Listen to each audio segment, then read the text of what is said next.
Hello everyone, आप सबका स्वागत है बच्चों मेरे चैनल राहुल ओझा क्लासेस पर। बच्चों, हमने अभी तक की जो हमारी एक सीरीज चल रही है आजकल, वो है सीरीज फॉर अकाउंटिंग रेशियोज। उसकी 3 वीडियोस बना चुका हूँ। तो आपसे एक रिक्वेस्ट होगी कि आज की वीडियो जो कि 4th वीडियो है, उसको देखने से पहले आप 3 वीडियोस को जरूर देखिएगा। पर सबसे इम्पोर्टेंट जो है कि आज की वीडियो में हम जो कवर कर रहे हैं बच्चों, वो प्रॉफिटेबिलिटी रेशियो को ही कवर कर रहे हैं। तो मेरी आपसे रिक्वेस्ट है, आज की वीडियो से पहले वीडियो नंबर 3 जिसमें मैंने प्रॉफिटेबिलिटी रेशियो के बारे में और ग्रॉस प्रॉफिट रेशियो के बारे में आपको एक्सप्लेन किया था, वो जरूर देख लीजिएगा। क्यों? क्योंकि ग्रॉस प्रॉफिट की रेशियो की कैलकुलेशन में मैंने आपको कॉस्ट ऑफ गुड्स सोल्ड, जिसे हम cost of revenue from operation बोलते हैं, और आपका रेवेन्यू फ्रॉम ऑपरेशन, ठीक है जी, जिसे हम नेट सेल्स बोलते हैं, इसकी कैलकुलेशन के बारे में आपको डिटेल इंफॉर्मेशन दी है। तो वीडियो 4 को समझने के लिए वीडियो 3 बहुत जरूरी है। चलिए बच्चों, आज का जो हमारा कंसेप्ट है वो है ऑपरेटिंग रेशियो या ऑपरेटिंग प्रॉफिट रेशियो। ये 2 कंसेप्ट हम डिस्कस करने जा रहे हैं इस बार। ठीक है जी, ये प्रॉफिटेबिलिटी रेशियो का ही पार्ट है बच्चों। ठीक है जी। अब प्रॉफिटेबिलिटी रेशियो के अंदर वैसे तो बहुत सारी रेशियोज होती हैं। अभी तक मैंने आपको एक ग्रॉस प्रॉफिट रेशियो समझाई थी। आज ऑपरेटिंग रेशियो, जिसे हम ऑपरेटिंग कॉस्ट रेशियो बोलते हैं, या फिर ऑपरेटिंग प्रॉफिट रेशियो, ये 2 अलग अलग चीजें हैं। पहली बात तो ये दोनों एक ही चीज है, operating ratio oblique operating cost ratio, जिसे वन कंसेप्ट वन बोल रहा हूं, और दूसरा ऑपरेटिंग प्रॉफिट रेशियो दूसरा कंसेप्ट है। ये दोनों प्रॉफिटेबिलिटी रेशियो का ही पार्ट है। ठीक है जी, आज हम ये एक्सप्लेन करने जा रहे हैं। कोशिश कीजिएगा एक एक कंसेप्ट पे ध्यान देके कॉन्सेंट्रेशन के साथ कीजिएगा। अगर आपको बीच में वीडियो को पॉज करके नोट्स बनाने हो तो वो भी साथ साथ बनाइएगा, आपको बहुत हेल्प होगी। चलते हैं बच्चों इस रेशियोज के अंदर। पहली बात, प्रॉफिटेबिलिटी रेशियो सारी किसमें होती है बच्चों? परसेंटेजेस में होती है। ये मैं आपको बहुत पहले ही समझा चुका हूं सबसे फर्स्ट वीडियो के अंदर। तो जितने भी आपके ऑपरेटिंग रेशियोज हैं, चाहे ऑपरेटिंग प्रॉफिट रेशियो, दोनों परसेंटेज में ही कैलकुलेट होती है। आज एक चीज बता रहा हूं, पहले इसको नोट कर लीजिएगा, फिर हम इसके कॉम्पिटिशन पे ध्यान देंगे।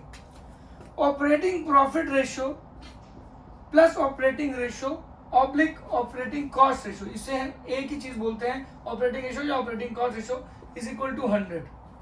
हमेशा याद रखिएगा।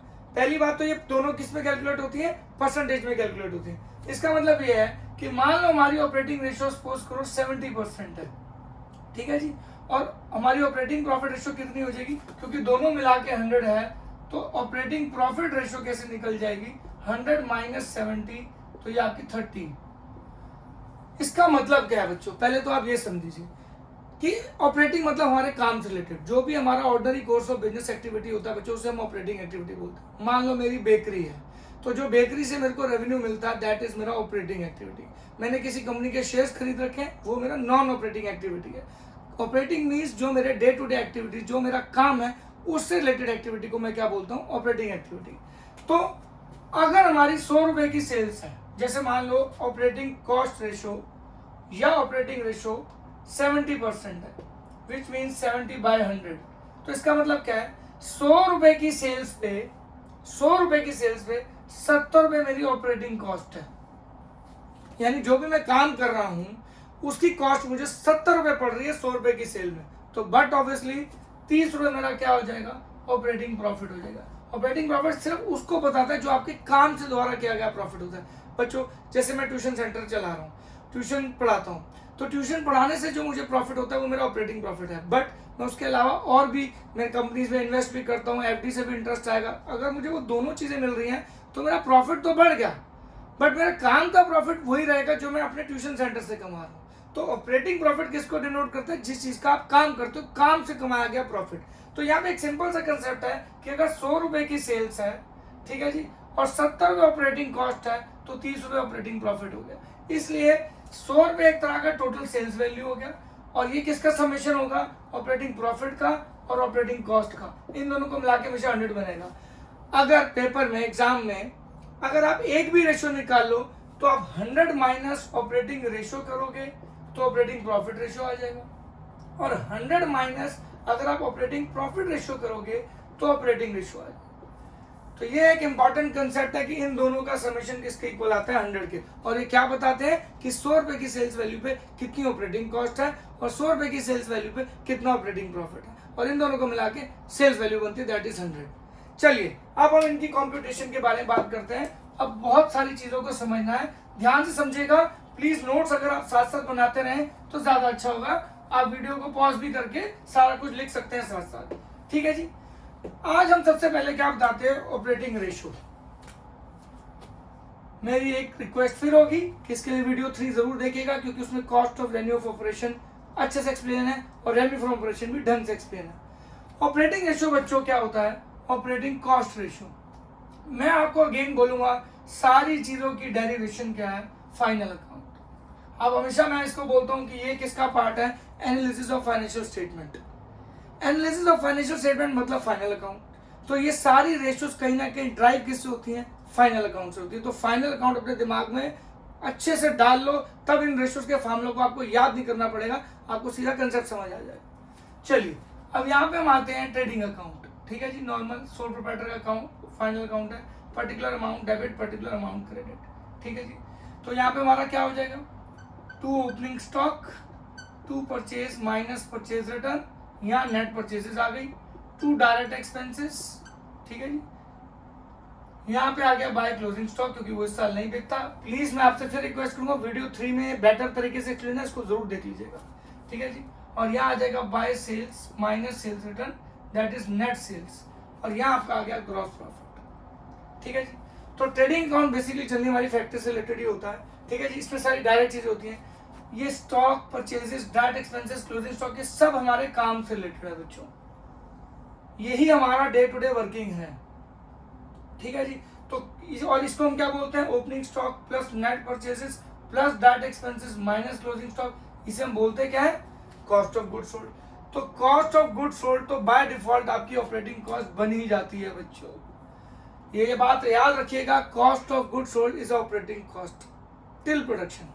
ये पूरी ऑपरेटिंग कॉस्ट नहीं होती, सिर्फ पार्ट ऑफ ऑपरेटिंग कॉस्ट होती है, क्योंकि हम P&L अकाउंट में भी ऐसे बहुत सारे एक्सपेंसिव डेबिट करते हैं जो काम से रिलेटेड होते हैं। वो डायरेक्ट तो नहीं होते बट काम से रिलेटेड होते हैं, इसलिए हम उसे ऑपरेटिंग एक्सपेंस बोलते हैं, बट इनडायरेक्ट एक्सपेंस भी बोलते हैं। तो यहाँ पे ध्यान दीजिएगा, ये डायरेक्ट एक्सपेंस तो सारे ऑपरेटिंग हो गए, बट इसमें इनडायरेक्ट एक्सपेंसेस तो कवर ही नहीं है। तो हमें क्या करना पड़ेगा, यहाँ पे अपनी इनडायरेक्ट कॉस्ट को बढ़ाना पड़ेगा, ऑपरेटिंग कॉस्ट को बढ़ाना पड़ेगा जो इनडायरेक्ट एक्सपेंस से रिलेटेड होगी। जैसे मैं इसको आगे करके दिखाता हूँ, पहले इससे ये समझ कर लेते हैं कि कॉस्ट ऑफ गुड सोल्ड आपकी ऑपरेटिंग कॉस्ट होती है, क्योंकि वो हमारी बिल्कुल काम से रिलेटेड है। तो इतना अपने दिमाग में पहले फिट कर लीजिएगा, क्योंकि रटना नहीं है। आप खुद देख लो, कोई भी रेशो जो आपने मुझसे करंट रेशो सीखी, लिक्विडिटी रेशो सीखी, ग्रॉस प्रॉफिट रेशो सीखी, सब घूम फिर के फाइनल अकाउंट से ही डिराइव होती हैं, तभी इसे एनालिसिस ऑफ फाइनेंशियल स्टेटमेंट बोलते हैं। तो जितना आप बार बार ये रिवाइज करेंगे उतना आपको अच्छा फील भी होगा। ठीक है जी। तो अब यहाँ पे हम ऑपरेटिंग कॉस्ट निकाल रहे हैं, तो कॉस्ट ऑफ गुड सोल्ड होगी। अब आ जाइए P&L अकाउंट। ठीक है जी। तो P&L अकाउंट में हमारा यहाँ बाय ग्रॉस प्रॉफिट आ गया। यहाँ पे क्या आता है भैया, हमारे अदर इनकम्स आ जाती है सारी जो हमने कमाई है, indirect income basically non operating income जिसे हम बोलते हैं। ठीक है जी। अब यहाँ पे हमारे कौन कौन से एक्सपेंस आ गए, सपोज करो टू डेप्रिसिएशन आ गया, टू सैलरी आ गया, टू आपका ये सैलरी लिखा है, टू बैड डेट्स आ गया। ठीक है। यहाँ टू इंटरेस्ट ऑन लोन आ गया। ठीक है जी। और फिर यहाँ पे to loss on sale of asset आ गया। अब बच्चों यहाँ पे ध्यान दीजिएगा, बड़ी इंपॉर्टेंट बात है, बहुत इंपॉर्टेंट, ये सारे एक्सपेंसेस कौन से, इनडायरेक्ट एक्सपेंसेस है, क्योंकि सबको पता है P&L में कौन से एक्सपेंसेस आते हैं जो हमारे डायरेक्टली कंट्रीब्यूट नहीं करते एक चीज की प्रोडक्शन में, तो ये सारे इनडायरेक्ट एक्सपेंसेस। पर इसमें बहुत सारे रिलेटेड खर्चे जो होते हैं वो काम से रिलेटेड होते हैं, जैसे कि डेप्रिसिएशन हमारे काम से रिलेटेड है, सैलरी हमारे काम से रिलेटेड है, बैड डेट्स हमारे काम से रिलेटेड है, इंटरेस्ट ऑन लोन हमारे काम से रिलेटेड नहीं है, लॉस ऑन सेल्स हमारे काम से रिलेटेड। तो ये सारे क्या हो गए बच्चों, एक तरह से ऑपरेटिंग एक्सपेंस। ये इनडायरेक्ट तो हैं बट ऑपरेटिंग एक्सपेंस हो गए। तो अब हम क्या करेंगे बच्चों, यहाँ पे सारे क्या करेंगे, ऑपरेटिंग एक्सपेंसेस को ऐड करेंगे। आई रिपीट, अगर आप फाइनेंशियल स्टेटमेंट्स कंपनी के बनाओगे तो वो शेड्यूल के हिसाब से होते हैं, कंपनीज एक्ट 2013 के हिसाब से होते हैं। तो उसमें ये बात बहुत इंपॉर्टेंट है कि कॉस्ट ऑफ गुड सोल्ड, जो कि मैंने लास्ट वीडियो में आपको समझाया था कि कॉस्ट ऑफ गुड सोल्ड का मतलब क्या होता है। ठीक है जी। मैं फिर भी फटाफट बताता हूँ, opening stock without excluding loose tools, ठीक है जी, and spare parts, plus net purchases plus direct expenses minus closing stock, loose tools excluding loose tools and spare parts. ठीक है जी, जिसे हम cost of revenue from operation भी बोलते हैं। और मैंने एक और कॉस्ट ऑफ गुड सोल्ड का फॉर्मूला आपको एक्सप्लेन किया था, अगर आपको याद हो। आपका कॉस्ट ऑफ गुड सोल्ड का फॉर्मूला क्या था, opening stock sorry cost of material consume, ठीक है जी, plus net purchases plus change in inventory, inventory में कितने तरीके की इन्वेंट्री होती है बच्चों, और raw material, finish good sorry raw material, work in progress, finish good, और यहाँ पे डायरेक्ट एक्सपेंसेस। मैं फिर भी बोलूंगा, ये मैं आपको लिख के तो दे रहा हूँ, पर आप इसके लिए वीडियो 3 को जरूर देख लीजिएगा, उसमें मैंने ज्यादा अच्छे से एक्सप्लेन कर रखा है। तो ये कैसे निकलेगा दोनों केसेस में वो यहाँ आ गया। अब आ जाओ अदर ऑपरेटिंग एक्सपेंस। ये क्या है? Other operating expense. ये तो हमारे ट्रेडिंग अकाउंट से उठा ली गई एक तरह से, और ये आपका अगर कंपनी फाइनल अकाउंट बना रहे हो तो ये आपका फॉर्मूला हो जाएगा, cost of material consume plus net purchases plus change inventory plus direct expenses, और चेंज इन्वेंट्री में raw material, work in progress और फिनिश गुड की हमारी वो होती है, ठीक है। अब अदर ऑपरेटिंग एक्सपेंसेस या ऑपरेटिंग एक्सपेंसेस में हमारा क्या क्या इंक्लूड होता है? अगर हम कंपनी के हिसाब से फाइनेंशियल स्टेटमेंट बना रहे हैं, आपके एम्प्लॉय बेनिफिट एक्सपेंसेस जो कि आपके क्या होते हैं? सैलरीज, ठीक है जी, वो सारे एक्सपेंसेस या वेजेस, क्योंकि उसमें हम सैलरी वेजेस एक ही हेड में लेते हैं, वो आप फाइनेंशियल स्टेटमेंट ऑफ कंपनी सीखोगे तो आपको बेहतर समझ आएगा, क्योंकि वो एक फॉर्मेट होता है, ठीक है। प्लस डेप्रिसिएशन एंड अमोर्टाइजेशन, जो भी डेप्रिसिएशन अमोर्टाइजेशन है ये भी काम से रिलेटेड है, ये भी काम से रिलेटेड है, ठीक है जी। प्लस अदर ऑपरेटिंग एक्सपेंस, जो भी नॉन ऑपरेटिंग एक्सपेंस होंगे उनके अलावा जितने भी ऑपरेटिंग एक्सपेंस है वो इसमें ऐड हो जाते हैं। तो ये दोनों कॉस्ट आप ऐड कर दो, cost of goods sold plus operating expense. Operating expense क्या क्या बनेगा? Employ benefit expenses plus depreciation and allowances plus other operating expenses, ये मिला के आपका क्या बन जाएगा बच्चों? Total operating cost divided by revenue from operation, जिसे हम नेट सेल्स कहते हैं, और हम इसे परसेंटेज में निकालते हैं तो 100 से मल्टीप्लाई कर देंगे। तो what is the formula of operating ratio? Total operating cost upon में नेट सेल्स इनटू 100, या फिर ऑपरेटिंग कॉस्ट अपॉन में रेवेन्यू फ्रॉम ऑपरेशन, जिसे हम नेट सेल्स ही बोलते हैं, इनटू 100। और इसकी कैलकुलेशन भी मैंने वीडियो 3 में सिखा रखी है आपको। तो दिस इज आपका ऑपरेटिंग रेशियो। अब यहाँ पे एक चीज नोट करनी पड़ेगी कि भाई अगर 100 रुपए की सेल्स है और सपोज करो ये 70 रुपए की ऑपरेटिंग कॉस्ट आती है इनटू 100, तो ये बन गया आपका 70%। तो ये हमें क्या बताता है कि हर 100 रुपए की सेल्स वैल्यू में 70 रुपीज आपकी ऑपरेटिंग कॉस्ट होगी। तो बाय डिफॉल्ट 30 रुपीज क्या होगा? Operating profit. कई बार एग्जाम में ऑपरेटिंग प्रॉफिट पूछा जाता है और लोग ऑपरेटिंग रेशियो निकाल लेते हैं, और 100 माइनस ऑपरेटिंग रेशियो करके क्या निकाल लेते हैं? Operating profit ratio. तो आप ध्यान रखिएगा कि आप एक चीज को निकाल के दूसरी चीज को निकाल सकते हो, क्योंकि वो दोनों रेशियोस इक्वल टू 100 होती है। आई होप ये ऑपरेटिंग रेशियोस का जो कंसेप्ट है वो आपको अच्छे से समझ आ गया होगा, और इससे हमें अगर ऑपरेटिंग प्रॉफिट निकालना है तो भी हम कैसे सीख सकते हैं। तो बच्चों अब हमारी नेक्स्ट रेशियो कौन सी होगी? Operating profit ratio. अब उसके लिए हमें क्या करना पड़ेगा? अगेन हम ट्रेडिंग और P&L अकाउंट को दिमाग में रख के आप ऑपरेटिंग प्रॉफिट भी निकाल सकते हो। यानी एक बात तो सही है भाई कि जो भी रेशियो निकालनी है अल्टीमेटली वो ड्राइव कहाँ से होगी? ट्रेडिंग अकाउंट, P&L अकाउंट या balance sheet, in short financial statement. तो आपका ये एनालिसिस ऑफ फाइनेंशियल स्टेटमेंट का नाम ही इसलिए पड़ा है क्योंकि आप अल्टीमेटली फाइनेंशियल स्टेटमेंट को एक तरह से सर्जरी कर रहे हो, एक तरह से चीट फाड़ कर रहे हो हर एक इंग्रेडिएंट की, ताकि आप इन रेशियो को समझ सको। चलिए अब आ जाओ ऑपरेटिंग प्रॉफिट रेशियो। एक फॉर्मूला तो मैंने आपको बता दिया कि ऑपरेटिंग प्रॉफिट रेशियो किसके इक्वल होगा बच्चों? 100 माइनस ऑपरेटिंग रेशियो, जो कि मैंने आपको पिछली अभी सिखाया आपको लास्ट, ठीक है जी। अब हम शुरू करेंगे ऑपरेटिंग प्रॉफिट रेशियो को। सीधा अगर हम ऑपरेटिंग प्रॉफिट निकालना चाहें, ये बहुत इंपॉर्टेंट रेशियो है बच्चों, वेरी वेरी इंपॉर्टेंट रेशियो। क्यों? इसी कंसेप्ट पे आपका घूम फिर के क्या चलता है? Cash flow. Cash flow from operating activity जब हम निकालते हैं तो इस रेशियो का बहुत यूज है। अगर जो इनडायरेक्ट मेथड आपका डराइव हो रहा है वो इसी रेशियो के बेसिस पर ड्राइव हो रहा है। अगर आप मेरे इनडायरेक्ट मेथड की कैश फ्लो की वीडियो देखेंगे, जो कि कैश फ्लो पार्ट 3 में है, अगर आप उसको देखोगे तो मैंने इस रेशियो को बहुत अच्छे से यूज करके डराइव किया इनडायरेक्ट मेथड को। तो मेरी आपसे रिक्वेस्ट है इस रेशियो को यहाँ भी समझिए, और कैश फ्लो की वीडियो 3 को भी जरूर देखिएगा इनडायरेक्ट मेथड वाली। आपको इस रेशियो की प्रॉपर यूजेस समझ आएगी while calculating the cash flow from operating activity through indirect method के अंदर, तो जरूर देखिएगा। अब ऑपरेटिंग प्रॉफिट क्या होता है बच्चों? आइडली हमारे काम का प्रॉफिट, जो हमने जिस चीज का हम काम करते हैं उससे कमाया हुआ प्रॉफिट, काम करने वाला प्रॉफिट, ठीक है जी। अब इसके बारे में हम समझने की कोशिश करते हैं, ठीक है जी। जनरली ग्रॉस प्रॉफिट और नेट प्रॉफिट के बीच में कहीं लाया करता है बच्चों ऑपरेटिंग प्रॉफिट। तो ऑपरेटिंग प्रॉफिट निकालने के 2 टेक्निक होते हैं, एक यहां से नीचे आया जाए इसे हम बोलते हैं डायरेक्ट अप्रोच। एक यहाँ से ऊपर जाया जाए तो इसे हम बोलते हैं इनडायरेक्ट अप्रोच। यानी कि ऑपरेटिंग प्रॉफिट निकालने के दो फार्मूले होंगे, एक ग्रॉस प्रॉफिट अप्रोच से, एक नेट प्रॉफिट अप्रोच से। फार्मूला क्या है? Gross profit operating profit ratio का जो फॉर्मूला है that is operating profit upon net sales और रेवेन्यू फ्रॉम ऑपरेशन इन 200। ये हमें बताएगी कि 100 रुपए की सेल पे कितना हमारा काम का प्रॉफिट है। सपोज करो 30 प्रॉफिट आता है तो 30, अगर 30% आता है तो यानी कि 100 रुपए की सेल्स पे 30 रुपए हमने काम के प्रॉफिट से कमाया। जितनी ये बड़ी होगी उतनी हमारी ऑपरेटिंग एफिशिएंसी को बताएगी। जितनी ऑपरेटिंग रेशो आपकी कम होगी उतना हमारा ऑपरेटिंग प्रॉफिट ज्यादा बचेगा।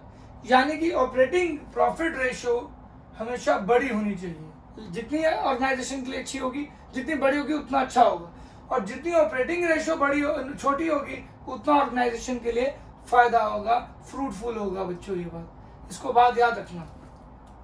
तो आप इस तरीके से चेक कर सकते हो कि ये रेशोज आपकी ऑपरेशनल एफिशिएंसी के बारे में क्या चीज डिनोट करती है। खैर, अभी हम कंप्यूटेशन पे आ जाते हैं। तो कंप्यूटेशन के लिए हमें क्या करना है, इसी चीज को ध्यान से समझना है। ठीक है जी। सबसे पहले क्या करेंगे, ट्रेडिंग अकाउंट तो आपने सपोज करो बना रखा है। ठीक है जी। अब ट्रेडिंग अकाउंट के बाद आप क्या बनाते हो, P&L अकाउंट बनाते हो। P&L अकाउंट में यहाँ पे क्या आता है बच्चों, बाय ग्रॉस प्रॉफिट। ठीक है जी।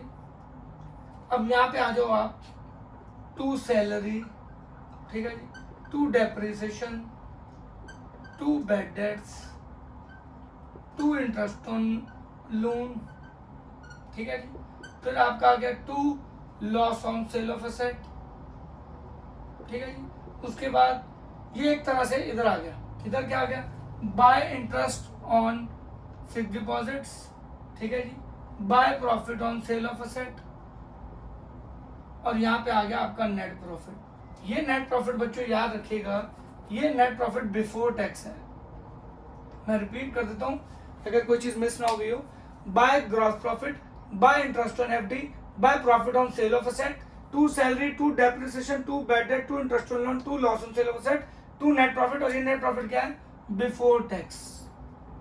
आई रिपीट, टैक्स से पहले का प्रॉफिट, टैक्स अभी नहीं दिया हमने। तो याद रखना, यहां से और यहां से दोनों के बीच में कहीं, यानी कि ग्रॉस प्रॉफिट और नेट प्रॉफिट के बीच में कहीं ऑपरेटिंग प्रॉफिट लाया करता है।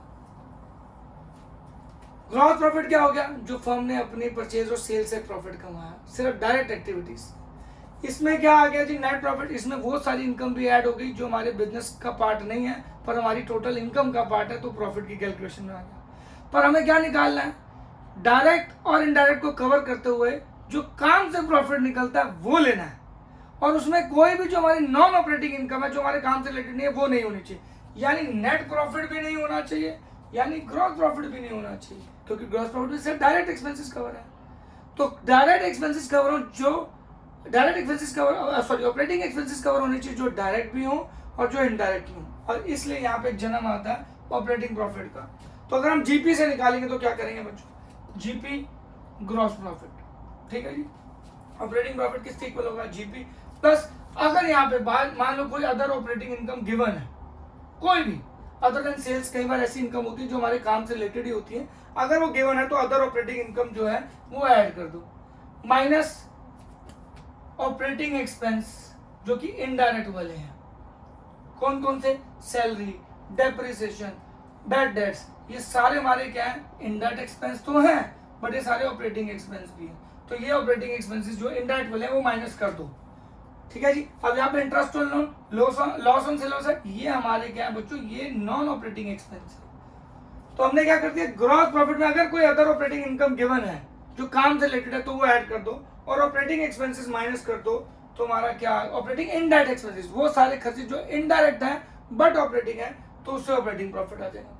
तो ये होगी हमारी ग्रॉस प्रॉफिट अप्रोच। क्यों इसे डायरेक्ट अप्रोच क्यों बोलते हैं बच्चों, सीधा आप क्या कर रहे हो, इनकम को ऐड, एक्सपेंस को लेस, इसलिए डायरेक्ट। अब इनडायरेक्ट अप्रोच को इनडायरेक्ट क्यों बोलेंगे बच्चों, क्योंकि उसमें उल्टा होगा, एक्सपेंसेस ऐड होंगे और इनकम लेस होगी। जब हम नीचे से चलेंगे ऊपर तो एक्सपेंसेस ऐड हो जाएंगे और इनकम लेस हो जाएगी अगर इफेक्ट को हटाना। तो इस तरीके को हम क्या बोलते हैं, इनडायरेक्ट अप्रोच, जो कि कैश फ्लो के इनडायरेक्ट मेथड में यूज भी होती है। मैं करके दिखाता हूँ आपको।